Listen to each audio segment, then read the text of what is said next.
On today's show, how good is the Mavericks supporting cast around Luka? We're going to rank the best playoff rotations in the West on this Tier Tuesday. We'll talk about all that and more on today's Locked On Mavs. I'm Luka Doncic, and this is Locked On Mavericks podcast.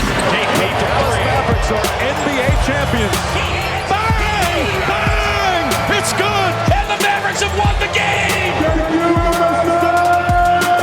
If you don't believe, you shouldn't be here.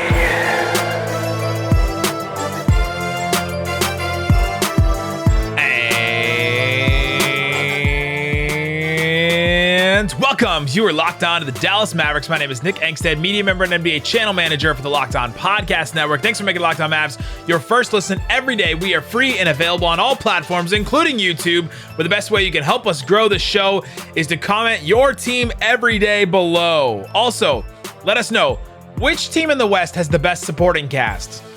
I'm curious who people think is the number one. Joining me, as always, my co-host, writer, and contributor at Mavs.com, the tier titan, the one more thinking. What you got for me, Isaac Harris? Oh, it's Tier Tuesday, baby. Tier Tuesday. Are we getting close to a Kevin Durant resolution? I don't know. Are we here? We at least got an update. Like, let's be excited about that, I guess. Steve Nash, Sean Marks, or me, guys. Make a choice. Steve Nash, the guy I wanted. Or me. Yeah, right?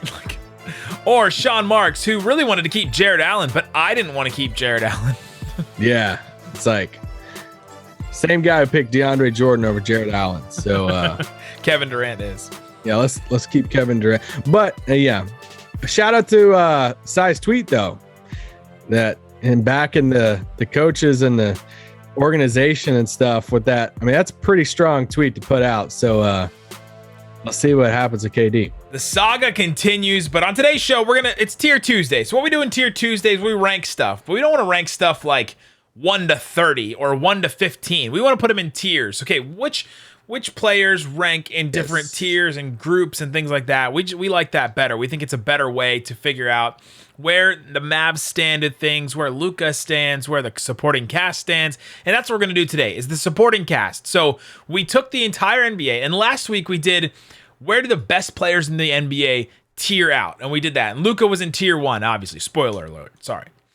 Luka was in Tier 1. But now, where do the rest of the guys? So, like, number 2 through 8, 2 through 9 in the rotation, where do those supporting casts rank out? So we took every single team. So, like, you know, the Mavericks don't have Luka Doncic in the rest of this, ranking the other players besides Luka Doncic on the Mavericks on every team in the West. So we took that and we tiered it off. And so let's just go through and we'll try to explain as best we can where we have. And then I think it leads us into the conversation, a couple different conversations. How good is the Mavericks supporting cast? That's an easy one. And then what matters in a supporting cast more? Is it the depth? Because there's some of these teams in the West that just have some depth. They don't have all-stars necessarily they don't have all-stars as their second, third, fourth best player, but they have really good depth and they're higher up. And there's a couple teams that have some all-stars on the 2 and 3, and they just don't rank well because the rest of the team is just so poor. So it'll bring us into a conversation about that. How much should the Mavericks give up for a future star is basically where we're going to go with this. So let's just start with our number one tier. We each have 6 tiers this time. We're tiering off exactly the same this time to try and make it less confusing. Let's start with Tier 1, right? Let's start with our top tier. Who has the best supporting cast in the NBA, Isaac Harris? I have one team in this tier all by themselves, and that's the Los Angeles Clippers. I just couldn't. Interesting. Yeah, I think they're the most well-rounded team out there that, you know, we took Kawhi off this, so the best supporting cast around Kawhi. They achieve both, right? They have the star, you know, next to him, and they also have, I think, one of the deepest teams. I mean, after that, you got Paul George, Norman Powell, Marcus Morris, Luke Kennard, Robert Covington, Reggie Jackson, Batum, Zubac, John Wall on a like. I know John Wall was like the 10th name I wrote down. Exactly. So it's like, I mean, and we're not even writing like Terrence Mann's name down, like who plays in a playoffs. I wrote his name down. So it's like they're so deep, and they have a star in that outside of Kawhi and Paul George that. And I'll take it a step further. I think Paul George is the best player on the rest of the on these tiers that we're gonna do today. You could make a case for you could. I mean, Anthony Davis. Yeah, I mean Anthony Davis is up there. However you feel, what levels Chris Paul is going to be at. We'll see what Jamal Murray looks like. Jamal Murray, Zion, Cat, Gobert. Like those are the rest of the players that could be up there. So all really good players, yeah, for sure. But I think Paul George is the best of those. So that it's deep and it has a star at the top of it. I agreed with you. I put the Clippers number 1, but I also put the Warriors there, just straight up for the respect, just because that team is so deep. And what if Kuminga or Moody just take a leap this year? Like, what if Kuminga is just this bona fide just stud, and then all of a sudden they're like the Warriors. Obviously, Steph is the number 1 player, and then the supporting cast we're ranking is Klay, Wiggins, Poole, Draymond, Looney, Kuminga, and Moody. That's like their top 8, I think, now going forward. That they lost Porter and they lost Gary Payton II. So that supporting cast is as good as any. They have as much experience. Like, just it's almost about the fit together. Is more than just the talent as a whole, right? For that. Yeah. And that's why, you saw what Moody looked like in the summer league, and he played really well. And he's ready, man. That's why the whole Gary Payton thing. He played against the Mavs in the Western Conference Finals. He had good games against them. Yeah, that's why we went into the offseason saying, I'm like, hey, I think Gary Payton's gettable, because I think the natural replacement for him is Moses Moody. And so, I mean, him, it's just unfair in a sense. And I say it's unfair. It's not unfair, but it's just crazy how they've built that. They have that, that old, I say old, but like that star core there. And now they have the next core of Kuminga, Moody, James Wiseman, and they just filled in the pieces, and DiVincenzo and like these guys like Looney, bringing back Looney. So, who they get the other day, JaMychal Green. Yeah. It's like, what Wiggins, we didn't even mention Wiggins really. So Jordan Poole, like, I mean, they're just, I have them in my tier 2 with a couple other teams, but they're right there. You wouldn't be upset if they were put in the tier 1. So what's interesting to me is those are the 2 most expensive teams in the NBA. It's the deepest teams with the best supporting cast, have stars coming in their second, third, and fourth spots there.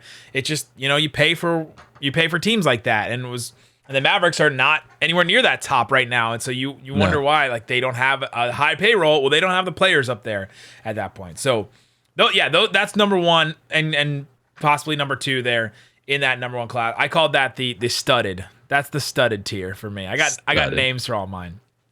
Of course you did. How many did you have in tier 2? I had 3 teams in tier 2, headlined by Golden State. And then I had to put Phoenix in there.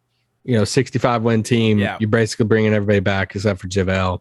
And then I put Denver in there, back healthy. Jamal Murray. I love what they did in the offseason, adding Bruce Brown, KCP. I thought those are underrated big time additions for them. Obviously, Aaron Gordon's still there. Michael Porter Jr. being back. Jamal Murray's the second best player on that team. But those are my 3 teams, and that's honestly who I think is the top 4 teams in the West. So, I would agree those are the top 4 teams. I added 2 more teams to my tier 2. I added the Timberwolves and I added the Pelicans. They're close. Yeah, I have them in tier 3. I just think those 2 teams have enough at the top end of their rotation. So, Anthony Edwards, the number 1 player on the Wolves, and then the rest of the rotation is Towns, Gobert. I like those are maybe the 2 best players next, like on this whole list. Then D'Angelo Russell, Jaden McDaniels, Kyle Anderson, Naz Reid, Jalen Noel, Torian Prince. Like they have a pretty deep rotation there. And I think that's just a really, really good. Now, Anthony Edwards wasn't one of the top guys on the star list, but their supporting cast is really, really good. Pelicans, same thing. Brandon Ingram we have as the number 1 player. Then it's Zion and CJ McCollum. That's just a really good next 2. Jonas Valanciunas, Herb Jones, Devontae Graham, Nance Jr., Jackson Hayes, Jose Alvarado. Like that's just a really, really good rotation. Dyson Daniels. I put those teams up there. So my second tier is the Wolves, Nuggets, Suns, Pelicans. That's in whatever order you want to put them in. I'm fascinated that you don't have. So my tier 3 has Minnesota and New Orleans. Coming up next, let's talk about a team you left off from that group that I think should be a team you disrespected that should be right there in New Orleans and Minnesota. But before we do that, let me tell you about Built Bar. It's a protein bar. It tastes like a candy bar. They're delicious. I had a coconut brownie chunk puff bar today, and it was so good. 160 calories, 15 grams of protein, 8 grams of sugar. I was between breakfast and kind of lunch, and I was like, what do I do? And I grabbed the Built Bar, and they're awesome. They're awesome for after a workout. They're awesome for a snack to bring on the go. Not awesome in this Texas heat in a car. They will melt like crazy, but that's because they're made with 100% real chocolate. They're delicious. They're really good. Check out all the different flavors. If you need a recommendation, the brownie batter puffs are my favorite bar now. I've just decided that one is absolutely great. The cookie dough chunk puffs are so great as well. The cookie dough chunks in there are great. Peanut butter is back. Go check it out. Use the promo code LOCK15 to get 15% off your entire order. It's built.com. All right, Isaac Harris, we're going through and we're putting the best supporting cast in the NBA in tiers.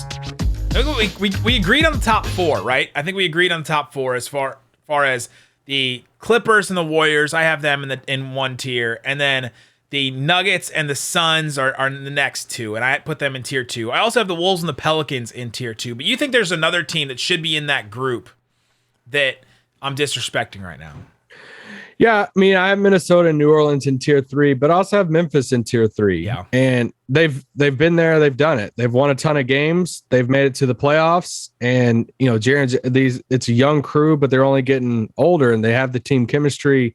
But yeah, Jaren Jackson Jr., Dylan Brooks, Desmond Bane, Zaire Williams, I think will have an even better year this year.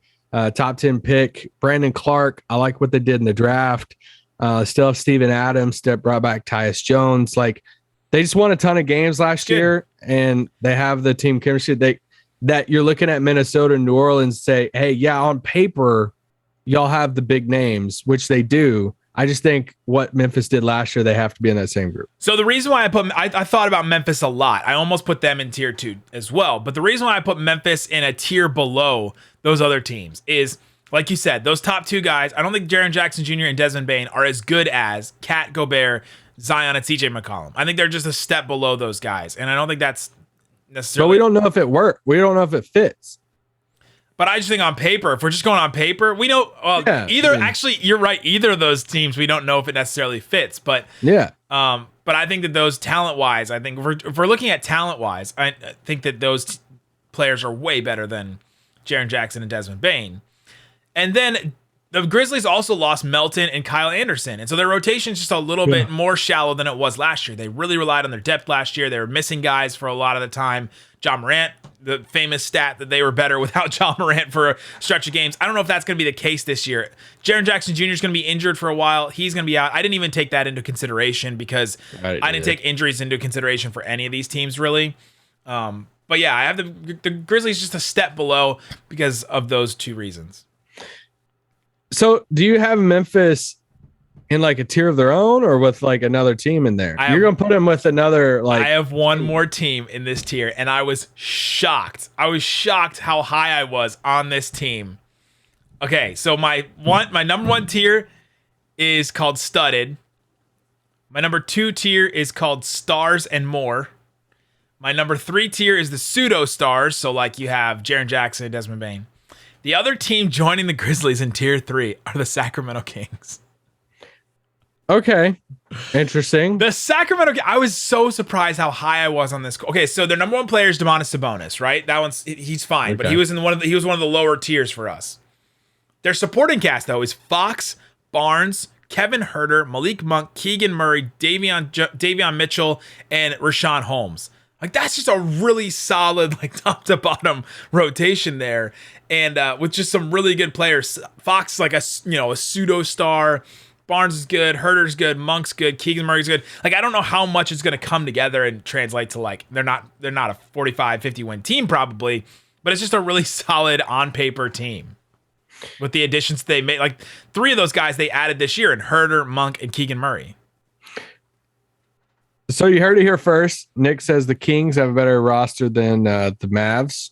I think they have a better rotation outside of their number 1 player. And Nick's not wrong, but okay, I'm glad we're on the same page. No, I have them. I have them in the same tier as Dallas, but I'm more fascinated that you think they're on the same level as Memphis. That this Memphis team just won a ton of games. Like the same basic rotation. Like DeAnthony Melton and Kyle Anderson. No. Is not like it's the difference between Morant and Sabonis. Right? Like that's the difference between some of these teams. Is like Luka, obviously the Mavericks didn't make it in the top 3 best supporting cast, but that's because Luka Doncic is so good that he just catapults them into that next tier. John Morant and Sabonis are the big difference between those. And the Grizzlies lost players in their rotation and the Kings added players in the rotation. So they just like met in the middle there. And the Kings sucked last year. And John Morant is way better than Sabonis, so they're going to be a better team next. It's just the way that it works.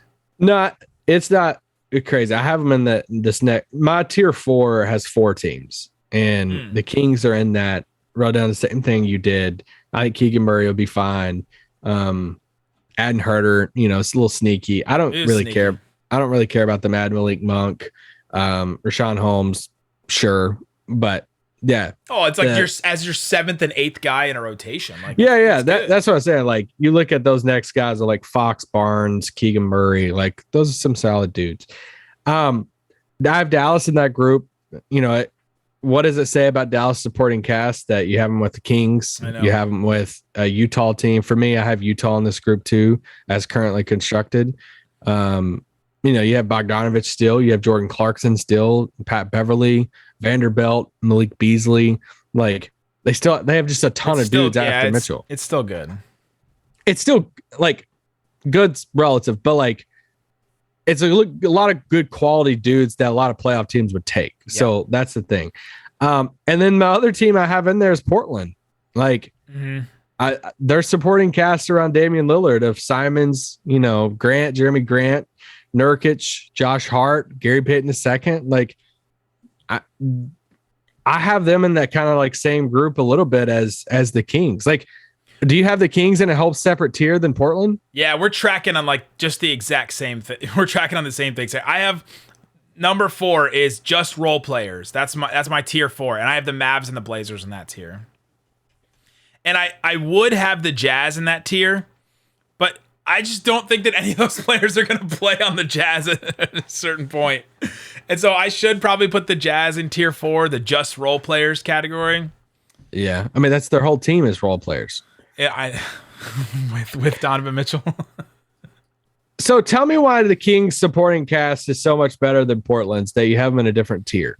I think Fox is better than Simons. I think Barnes is better than Jeremy. Fox and Jeremy Grant. I feel like they're like the equals of each other. I think Barnes is better than Jeremy Grant. Like if you just start going down player for player, you get Herter, Monk, Keegan, and then you have Nurkic, Hart. You could talk me into them being in the same tier, but I like top to bottom the Kings a little bit better.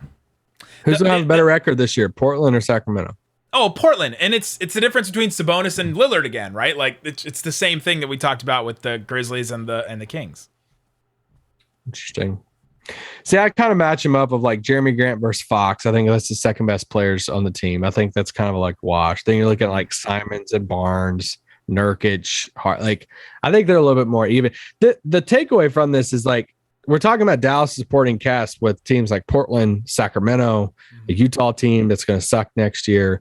Yeah. Like, it's a reality check for some Mavs fans out there that like Dallas doesn't have a support. Like you're not the next supporting, you write down the names, Dinwiddie, Christian Wood, Dorian Finney-Smith, Reggie Bullock. It's like, we talk about these guys all the time, but when you do exercises like this and you're writing down, like actually do it someday as a listener, like write down these names on paper of Zion, McCollum, Valanciunas, all this stuff. And then you get to the guys that you think about and watch their highlight clips all the time. And you're like, all right, Dinwiddie, Christian Wood, he played in Houston last year. Okay, now we're at Dorian and Reggie. And it's like, you love these guys, but they're like defined roles on, next to Luka. It's kind of wild where we're at. The other part of this is sometimes I project some of these players to take a big step forward, right? Like, Keegan Murray and Davion Mitchell, like they still have possibility. Even De'Aaron Fox, like has a chance to still take a step forward in his career. Whereas we know kind of who the Mavs guys are. Maybe Christian Wood's the only guy that can take a step forward and like make a leap this year. The rest of the guys, I think Dinwiddie could. But the rest of the guys, we kind of know who they are. Yeah. Yeah, for the most part. I think Dinwiddie's the only other guy besides Christian Wood that would like elevate it to where there's not a big difference between the 3 and 4 tier, the Grizzlies, Kings, Mavericks, Blazers. And Jazz. You could like talk me into that being one tier on its own if we were just going to do 5 tiers or something like that. You could talk me into that. It's the difference. I just love that you don't have another LA team in this group. I think it's funny. I don't. Well, let's talk about the teams at the bottom, and then let's talk about what this means for the Mavericks. Does depth matter? What does it mean about getting a star going forward? And why the Mavericks are kind of low on this list. We'll talk about that coming up. All right, Isaac Harris. So we've been talking about the best supporting cast in the NBA. We kind of have the same sort of top teams: Clippers, Warriors, Nuggets, Suns, Wolves, Pelicans, Grizzlies, all sort of up there in their top tiers. Kings, Mavericks, Blazers, Jazz, all sort of in these tiers in the middle. And there's a team we haven't mentioned yet that has one of the best players in the NBA, is the Los Angeles Lakers. I threw them in a tier 5. It's just the questionable tier. It's just there's just so many questions, even around Anthony Davis. And we mentioned Anthony Davis is probably the second best player on this whole, supporting cast list that we're trying to do here. But the Lakers rotation is this. Tell me this. Outside of LeBron, it's Anthony Davis, it's Russell Westbrook, and then I was like, what name do I write next after this? Austin Reeves, Lonnie Walker, Talen Horton-Tucker, Kendrick Nunn has not even been cleared for 5-on-5 basketball activities yet. I don't even know what he's going to look like. And then Stanley Johnson. Those were the next 5 names that I thought of in this group. That's great. And that back end and Westbrook, the fit of Westbrook and all that, just fits so poorly that it pulls Anthony Davis down as far as the best supporting cast from tier 2 all the way to tier 5 for me. It just is so bad on the back end. And this is without LeBron James. Let's remind people, we're ranking the 2 through 9, 2 through 8 spots in the rotation. So this has nothing to do with LeBron James at all, or even Luka Doncic when we rank the Mavs. Yeah, I mean, the Lakers are the hardest team to put in the tier because there's no bigger drop off from a second star to what Russ is like. Even after Russ, then Russ to whoever else. Yeah, I mean, I wrote down AD, Westbrook, Horton-Tucker, crap, and it's just like it's kind of like you. So I put him in. You used to love Lonnie Walker. What happened? I do. Now he's on the Lakers, and you hate him. Yeah, pretty much. But I have them on a tier of their own, and I just here they are. I mean, I think some people are probably listed this saying, all right, well, Anthony Davis is better than any other player in the tier you just listed. Like you just had him after. Correct. And it's like, yeah, he's better than Dinwiddie, Bojan, Fox, Jeremy Grant. I get all that. But once again, it goes to that whole thing about depth versus just who the second guy is. And if they just had one or two decent players, if they had a Josh Hart and then Beverly and Clarkson or something like that, they'd be higher. Or even if they pulled off that trade that's Bojan and Beverly, if they could pull off a trade for Russ. Yeah.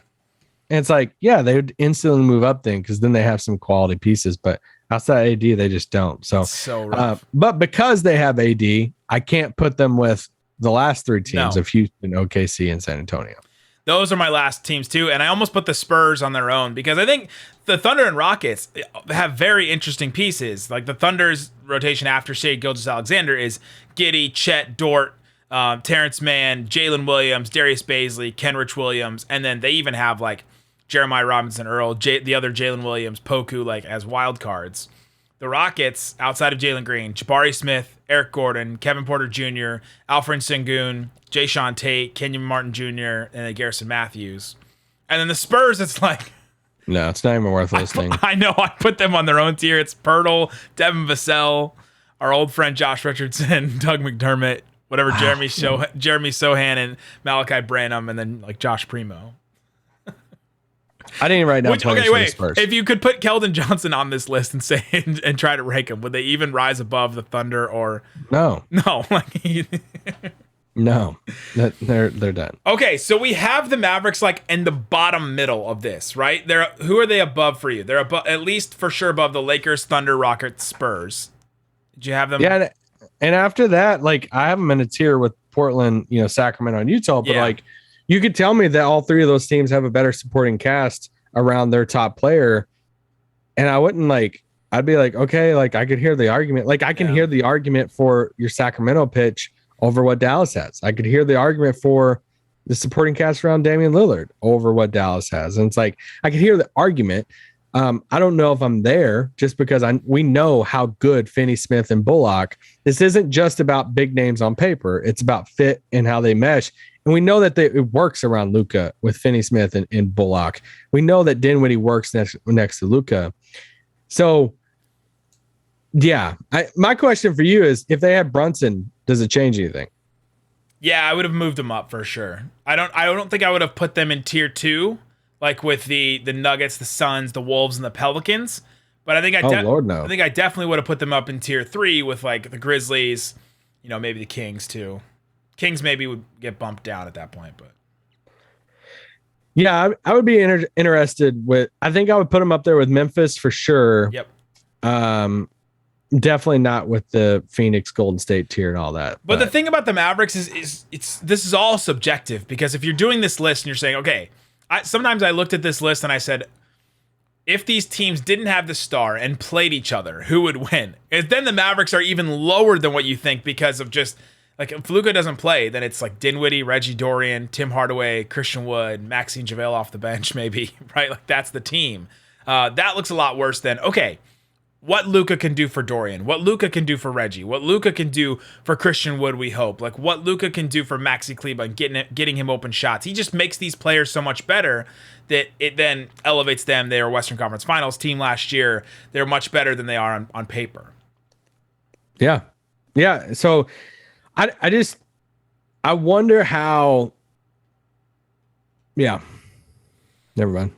What do you think about some of these top teams, as far as like some of them sacrificed a little bit of depth to get some of these stars, right? Like the Wolves sacrificed a little bit of depth to get Gobert. Some of these teams just don't have the same kind of depth, but they have sort of top tier star. I guess that the Pelicans sacrificed a little bit of depth to get CJ McCollum. Do you think that those kind of deals are worth it, to sacrifice some of that to get another star player, because it carries you more?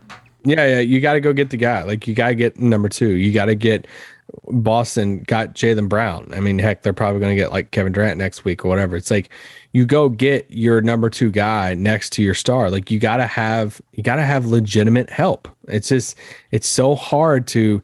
I mean, even you look at what Devin Booker and Phoenix. It's like, man, they had all these draft picks and all these guys next to him of like Cam Johnson and Bridges and Ayton, like. And they're good, solid, quality players, but they didn't take the leap until they went and got a number 2 and Chris Paul. It's like you gotta get these number 2 guys, and Golden State, however you want to say who's the number 2, but like it's an outlier situation. Yeah, I don't like counting them, but like Clippers, we gotta see if they can make the finals if they stay healthy. But like they got Paul George, and so I think that's the thing that. It's just hard to find these crews of players that's going to make this like crazy finals run without having a solid number 2, number 3. It's why he's talking about the other day. It's like, what's our goals? What would be your goal? And it's like, what's the path? We did the whole Kyrie Russell Westbrook pod on Monday. It's like, all right, well, what's the path to the second star? And like, that's the path I would be looking at all the time if I was Dallas. Very interesting. Let us know in the comment section below. Where do you think the Mavericks role players and the supporting cast should rank? Who's the best supporting cast in the NBA? Is it the Clippers? Is it the Warriors? Is it another one of those teams? Are we sleeping on one of these teams? Let us know in the comment section below. Isaac's book club is coming up later this week.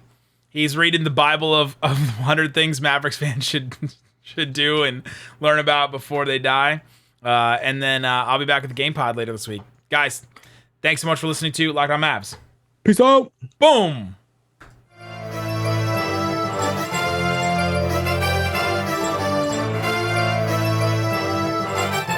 I realized I still haven't talked about that on the pod yet.